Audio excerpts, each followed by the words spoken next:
Brads, Man United 1, Brighton 3. Really poor today, and an embarrassing defeat, and Brighton took it to the cleaners in the end. Fuming.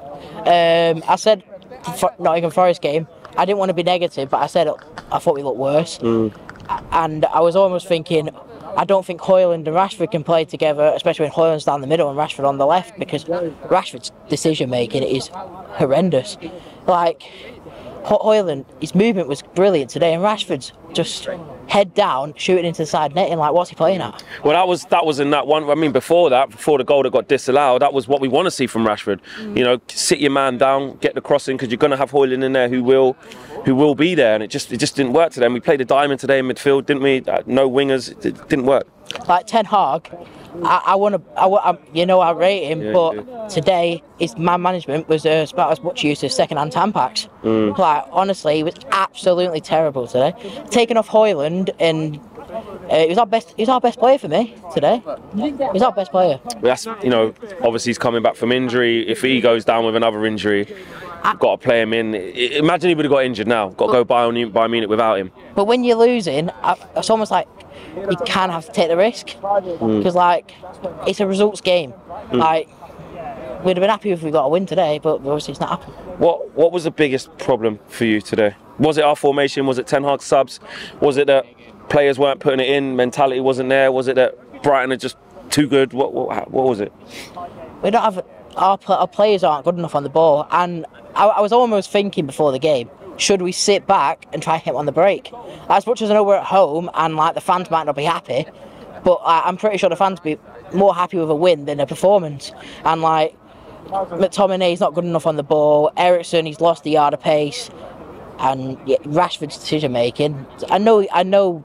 With the disallowed goal, he did a good bit of play, but I'm on about the game in general. He was really poor. There was that one there where, you know, Højlund's done really well, half turn, pushed it out to Rashford, made a great run into the box, and you're waiting for that ball to come back across, like you're saying, and he shot near post. What did you make of, you know, the substitutions today as well, and the reaction, or maybe lack of, from us and Ten Hag to change what happened today? Too late for starters, and number two, their substitutions were terrible. Like, Reguilon, he looked like one of our best players today. Like, he was getting down the wing, putting crosses into the box, looked solid at the back, and was doing a job, and I didn't understand it. And then taking off Martinez, cool, I know we need the win, but one thing that confused me today, right, is that Bruno was playing centre-back. At the end, he was, yeah. And like, you get the pros and cons of Bruno, and like, I've talked about it, like, he's a creative player, but he'll give the ball away a lot. You don't put him in defence. Like, do you remember when Bruno first came to the club and he was getting them ridiculous numbers? The two players that were behind him was McTominay and Fred, and they weren't good enough, but they did the donkey work. And so when Bruno lost the ball, it didn't matter. And I remember when Ollie brought in Ronaldo, Sancho and Varane, and he put Paul Pogba back in midfield, and we started getting torn apart on the break. Ten Hag's almost done a similar thing by bringing in players like Mason Mount and putting Eriksen in there. Cool, Eriksen, we've got difficulties with Anthony and Sancho, cool, I get that, but even like a midfield three of McTominay and Casemiro, Bruno would look better, because then if he does give the ball away, we're more solid at the back, and we can win the ball back, and then Bruno could have that freedom to take the risks. Would you? He didn't want to just put Pellistri in and just keep a front three. He didn't want to do it, did he? Is that, in hindsight now, did the players just look too uncomfortable with the formation he did go with, like that diamond with two up front? But you know, with the Pellistri situation, right? I think Pellestri's an old school winger where go down the byline and whip a good cross in. And I was watching the tactical view with Cams was doing, and the way I was talking about Højlund's movement, I totally agree. With Pellistri whipping in crosses, Højlund with the movement, I would have definitely done that today. And a lot of people are saying that Ten Hag just got it wrong. He got it wrong today. How worried are you in this period? You know, because, you know, Bayern Munich next, Burnley away after that, you know, Palace and then Palace again. You know, the games are coming thick and fast now. I'm worried about the progress, but I'm not worried about where we're going to finish, because we know last season we were terrible away from home, and last season we lost to Brighton, so and we showed against, even though we didn't play well against Wolves and we looked all right against Forest, we'll probably win most of our home games, struggle away from home like we usually do, and that's it. Have we improved? No. Are we improving? We definitely haven't improved.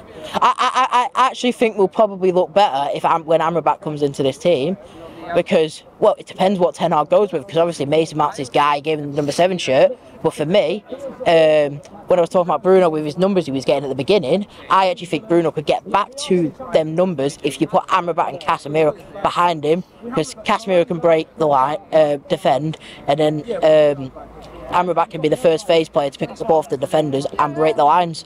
So, but that's what I'd do, but obviously. Brad's Bayern Munich. God help. Can we? I'm not looking forward to that. I'll take a draw in a heartbeat right now. That bad, God help us, like no chance, can't do it. It depends on the team. Like, do you know, when's Amrabat back? I don't know. I don't know. Do you know another shout? Like Mason Mount, we got him now, given him the number 7 injured shirt. as well, yeah. They're saying he's targeting the Bayern Munich game. Put him on the right wing. He's going to have to now, yeah. Because, like, the thing about Mason Mount, I don't think he can play in midfield. Yeah. But Amrabat and Casemiro in there maybe we could do a job. Højlund looked good. That's one of the only positives I can take. And Reguilon looked decent as well. And that's surprising as well, because he, didn't even really want him. And look, he's done really well today. But yes, listen, we go again, Brad. Nice to see you though. Nice one, man.